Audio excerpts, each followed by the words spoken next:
Huh, that's a really interesting piece of hardware. I would have thought that would have aged quite a lot now, but still seems to be performing really well. Wow, that's a beautiful card. Oh, hey, you guys are there. Wow, I didn't see you there. You shouldn't sneak up on people like that. That's quite rude, but glad to see you're there. Well, you probably know what we're doing already. You would have seen the title. But yes, we're going to install some parts into an HP Z600, and you're wondering, why HP Z600? That's a really old machine, and you're correct. But bear with me, I'm going to try and convince you as to why you might want to consider investing in one of these machines. Might be aged, but keep in mind, these HP Z600s are packed with a lot of power. So we have the dual 4-core CPUs in there, and yes, that gives you a total of 8 cores, 16 threads, got to keep up with the math there. But don't fret, they are powerful CPUs. They can do almost anything you throw at them. Clock speeds, maybe not the highest in the world, these particular ones, 2.53 gigahertz base, up to 2.8 gigahertz on boost, so not bad, not bad. Tons of 16 gig of RAM, this particular one anyway.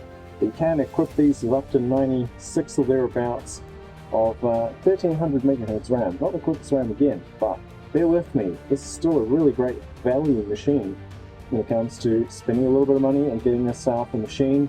It's maybe able to handle a bit of CAD work, a bit of gaming, and hopefully a combination of both. So stay tuned, I'll try and convince you why this might be worth your time. Stay tuned, don't go anywhere. Okay, let's take you guys for a quick spin. How was that for a beautiful machine? Check out those lines. Very, very tidy. Okay, let's check out the specifications on this machine. Now, as you can tell here, we have 2 of those E5540 CPUs, 4-core 8 threads each, 16 gig of PC10 600R RAM, and a solid 600 watt power supply, which is quite capable. Now, what are we going to install? Well, these 3. Indeed, 3 rather dated but interesting cards. So, let's have a look at this. What are we installing? Good question. Now, look at this one. We have the DSC wireless LAN card. Now, again, you're thinking it's age, it's not going to work. Well, believe me, it does work depending on what you need, but generally, you're going to want to use a LAN cable or Ethernet cable to get the maximum performance. This could be useful for initial setup, so you'll notice it's a bit of a dated PCIe format there, but that's because 2 of the slots on this motherboard are in fact compatible with standard, so that's okay, we'll make use of it. And in terms of operating system, you're thinking NVMe, and I have bad news for you. That's not an NVMe as much as I want it to be. So this particular one cannot support NVMe's as a boot drive, but don't worry, before you turn off, this is an M.2 SSD. We can boot from one of these. You can't boot from the NVMe, but you can run it as your game storage library or your file storage library, so keep that in mind. Okay, this is quite a useful adapter. Not sure if you can see it from that angle, probably not, hopefully you can from that one. But it actually adapts to the SSD / SATA connections. So a very useful little adapter that actually slots into the machine, and I'll show you where that goes very shortly. And the last piece of hardware here is arguably the more impressive number there. That's a K4000 Quadro Workstation graphics card. So again, not the greatest thing out there, but on a budget, this is an excellent card for your CAD applications, and I guess everything else in between. Would I recommend it for gaming? Oh, no, probably not. But I'll show you what you could use for gaming instead of something like the Workstation card, which usually comes supplied to one of these machines anyway. Okay, let's check this out. Hopefully you guys can see that. Check those curves. Beautiful, beautiful card. Okay, so stay tuned. Let's run through this. Okay, so let's see if we can round this off. First things first. We'll start off our Wi-Fi card, just because it's really easy to install. So let's do that one first. Okay, so hopefully you guys can see that one there. You'll see it's a rather old card now. This is running the PCIe 1.0 standard.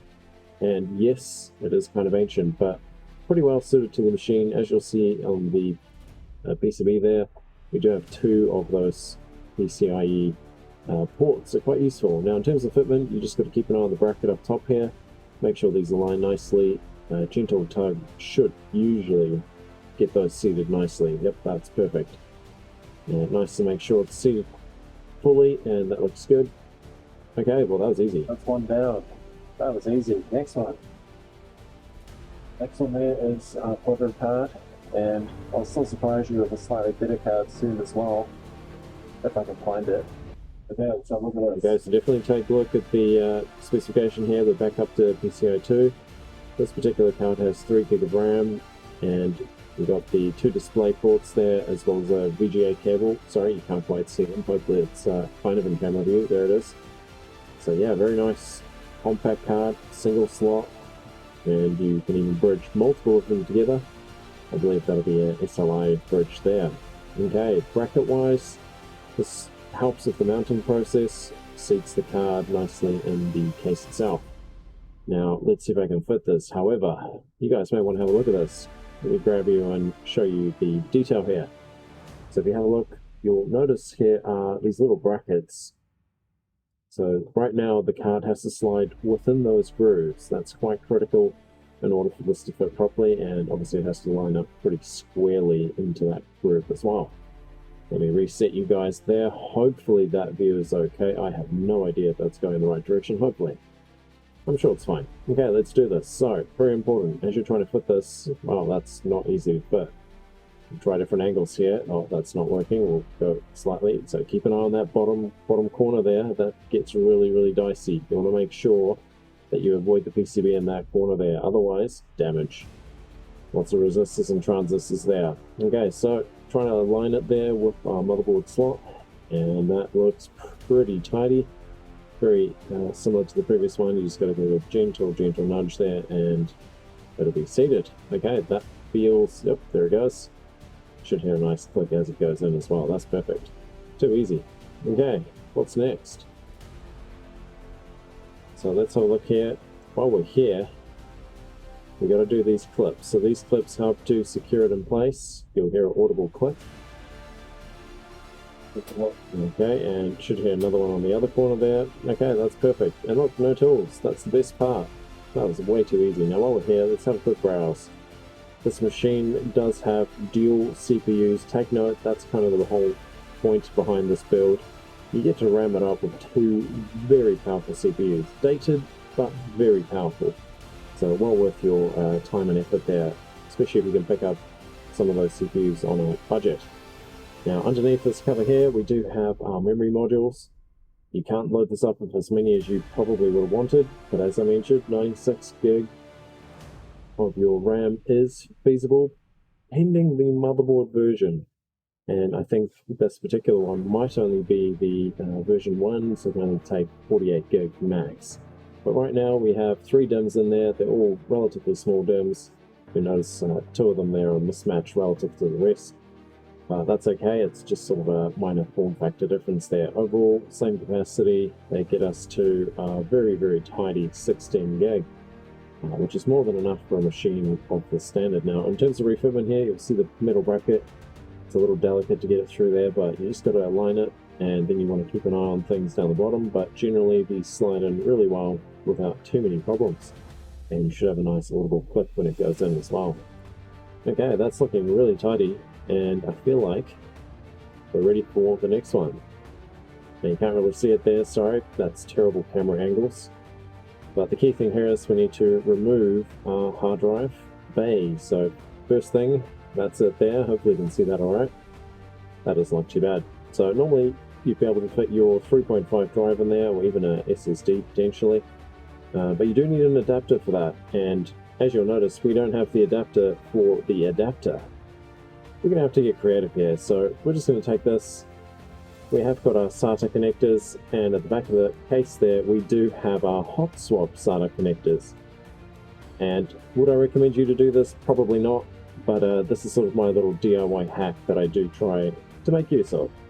Now, I will say there are other adapters you could use here, but for now, our Apacer M.2 NGFF SSD is going to fit without too much trouble. So, I say that. Of course, when you're recording, that's when it doesn't fit, right? Yep, that's... okay, there it goes. Perfect. That was easy, I wasn't worried. So right now, we should be able to boot from that drive. And I will say here, and check that out, no tools again, but I will say HP does supply a special adapter, so if you're really keen you could mount that in a special adapter, which would make it a lot cleaner and obviously safer. But on that note, there's another little hack you can do, and this has worked for me in the past. We'll give it a go. You can reinsert this, just making sure you pry that card up ever so slightly. Usually there's enough clearance here. You can kind of see it there, but it's very tough going. I'll see if it can adjust a little bit. Don't know if you guys can see this, that's really tough to display. You can kind of see it there. Sorry, really not pointing the camera in the right place there. Okay, so trying to fit it through, all I have to do is pry that card up a little bit. You'll see glimpses there, there it is. Okay, but right now it's not behaving for me, and that's really not being camera friendly. Okay, you can see the right hand side there was a little bit low. Gentle nudge, it will go over, but I'm not going to risk it now. But you guys get the point. You're probably going to be able to get that back in there. Okay, well there's everything there. I don't think we missed anything. Do you guys see anything miss? I don't think we missed anything. That looks perfect. Okay, let's close this up. I think this thing's going to run without any problems. A few covers missing, but that's okay. That's just part of the fun, right? Okay, we'll get you guys sitting down there. You can stare at the Z600 case there. Look at that. 600. You'll see this thing runs like an absolute beast. Let's get it running. While we're here, the cover itself, there it is. Absolutely beautiful metallic finish. Got a nice pad there. I assume that's the GPUs, looking at the position of it, so retains them in place, which is nice. And a beautiful anodized aluminium finish, and a very nice lockable key latch and security tab there. Really, really well designed. Okay, this makes me a little bit anxious because I'm so close to the television, so please don't damage the TV there, guys. Okay, here she goes. Aligning it carefully. I feel like it's going to make it. I wasn't even sweating, that was easy. Okay, so that's ready to go. Make sure that's clipped in. Want to make sure that it seats nicely, and as far as I can tell, that's now secured. We'll cut the video there. I don't want you guys to see any potential accidents, so stay tuned. Okay, well, that was easy. I wonder if they'll notice if I switch out that workstation card for this gaming graphics card. Oh, you guys are back. What did I tell you about sneaking up on people? That's really, really creepy. It's alright, I'm going to run you guys through. You're wondering why am I switching out the workstation card? Well, there's one very good reason. You probably came to this conclusion before you even did the video. That's right. It doesn't have the ports that we need. Hopefully you guys can see that. You need an HDMI to connect to the TV. So luckily my 970, that's the old GTX 970, very reliable EVGA card. Pretty well built. Again, getting old now, but you guys know what the crisis is like out there with GPUs. These things are hard to come by, so going for the old dual flare 970, really solid performer. And in fact, in this machine, it's a very, very good pairing. So give it a go, we'll see if we can make sense of this one. Okay, so first things first, we need to be able to pull out that existing card. Might be a tricky switch, but let's see if we can pull this off. Shouldn't be too hard to get this old card out. Let's give this a go. So first things first, we have our little green tab. We've got to be able to hit that one, and that's almost too easy. Look at that. Beautiful. Okay, let's do a quick switch. We'll get this one in. That shouldn't be any problems whatsoever. Now, as soon as I go in to fit this, you're going to notice it fits perfectly. And, oh, yep, no, there's the problem there. You guys seen that problem? We do have to take out the second back plate. You guys knew that already. I'm just showing that so you guys realize that as well. So, oh, can I get this out with one hand? That's delicate. If you drop this onto your motherboard, that could cause some problems. So make sure you don't drop it, and don't do what I'm doing here. Don't use one hand. That's just not smart. Okay, we got it. I wasn't worried. Okay, let's chuck this in. Very useful card here. We do have HDMI ports, DVI ports. That's exactly what I need. So again, align it. Make sure you position it perfectly. Give it a nice little nudge, making sure those adapters are fully aligned. Okay, beautiful card. You'll notice the two 6-pin connectors. Those are relatively important. We're going to have to give it some power, and as you can tell in the background there, we've got our beautiful 6-pin connector. 6-pin connector. Where's the second one? Oh, you have got to be kidding me. There's only one connector. Okay, one's better than nothing. I feel like there was two, but I'm only seeing one, so my memory is letting me down here. Now you're asking, how do we power this card if there's only one 6-pin? That's a fair question. I respect that question. Okay, let's make sure this one reaches. I'm kind of... Oh wow, that doesn't even reach. Okay, that's a problem. That's a little tight. I think it'll make it. Oh, yeah, that's not ideal. Okay, so that could be a problem. Yeah. Who would have thought? HP, we need two 6-pin cables in this machine. Next time. Maybe anyway. Okay, while you guys are staring at that slightly blurry computer there, I'm going to do a quick hunt, because I'm fairly confident I have an adapter. Thankfully, we don't have to wait 6 months for the adapter to arrive. I can just grab it out of the cupboard. If only there was a way to connect this up. I'm looking at these cables and I'm thinking at least one of them's got to do it for us. It wasn't that one, don't worry. So the 8-pin connector, not what we need. So we'll keep going until we find one that works. Okay, some of these might just do it. Okay, these will definitely do it. So we have two options here. We can take one, and bear in mind these are old school cables. Maybe you don't even recognize them. These are the Molex connectors. So this particular one has two Molexes, where we have an option of a one Molex as well. And that really comes down to the machine. So let's see if we have two or one that we can hijack into to power this card. Hopefully it works. I tested this before I started recording for you guys, and maybe next time. Okay, let's do this. You guys sitting tight there, let's have a look. Okay, so this is our first candidate here. And we've got to find where we're going to plug this in. So this would have been the Molex adapter, probably for a power supply or DVD player. That should be enough power, at least for the auxiliary input. We'll give this a go. So wish me luck, guys. I really hope this is going to work.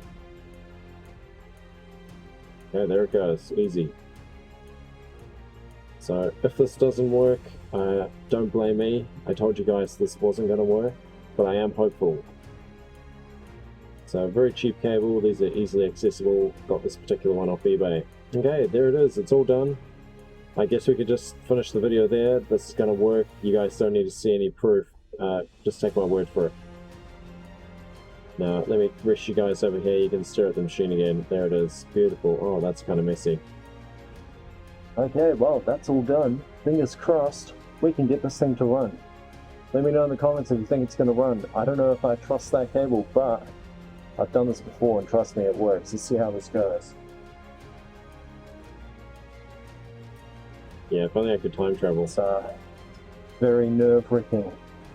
We're super close to that TV. Please don't touch the TV while we do this. Dangerous.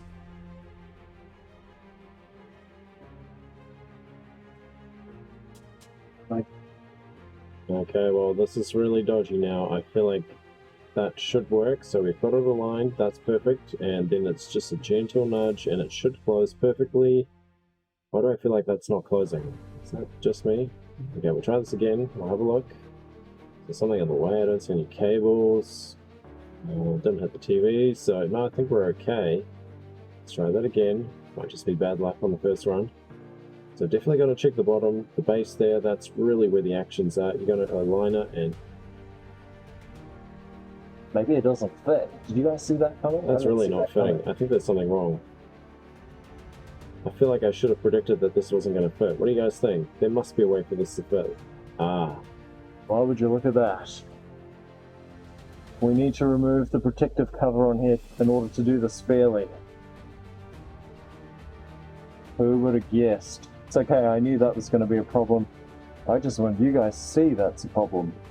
To take note, you can remove those screws. They only go a very short distance into the plate.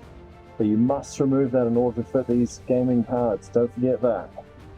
We'll just leave the cover off for now. That way you can see inside the machine while we test it out. Hopefully it runs. Okay, let's get this thing back up and running. Up there, well done. So I'm pretty sure this is going to run. You guys just hang tight for a second there, and better yet, let's skip forward. We'll go forward in time. You guys don't want to see me assembling the machine. That's kind of boring.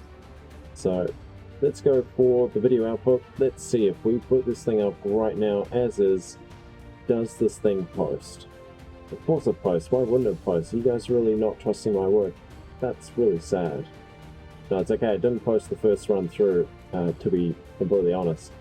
And it comes back to that power connector. So I did kind of question it. I was hopeful, but turns out that connector didn't do it. And maybe those Molexes just don't carry enough current to actually power the 970. So I had to go back in, and the end result of that was I had to use a different cable. So first time round, didn't boot, didn't go anywhere near booting, so that was a disaster. As you can tell, there's a couple of other errors there as well.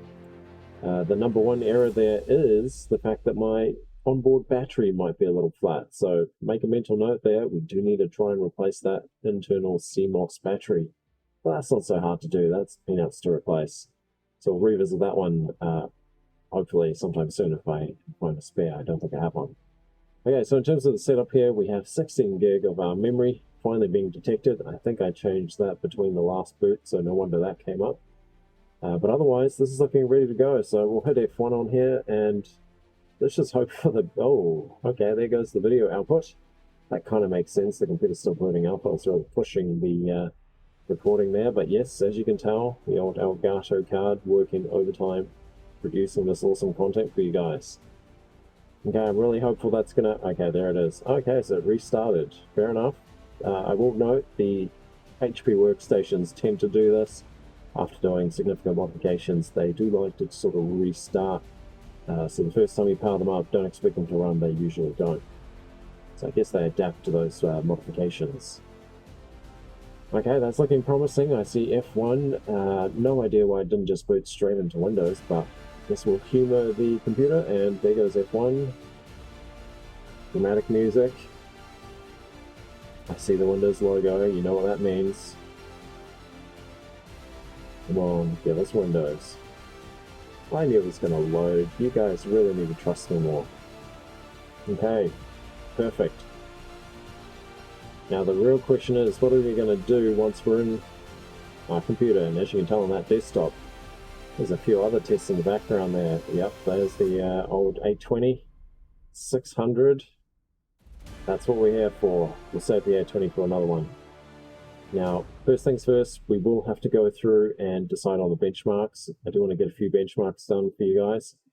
I'm not sure that you're going to enjoy actually sitting there watching these benchmarks tick over.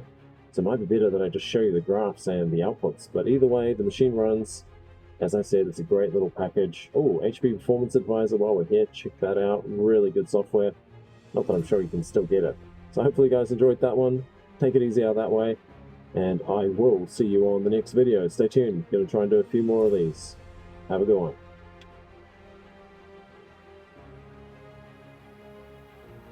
Who doesn't like some bloopers? That's right, just a few bloopers for you guys. Why not?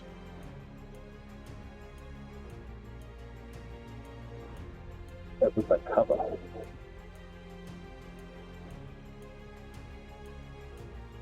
Yeah, take it easy out there, guys. Keep an eye out for part 2, where we actually do the benching. The video got a little bit long, otherwise I would have put it here as well. See you on the next one. Take it easy. Have a good one.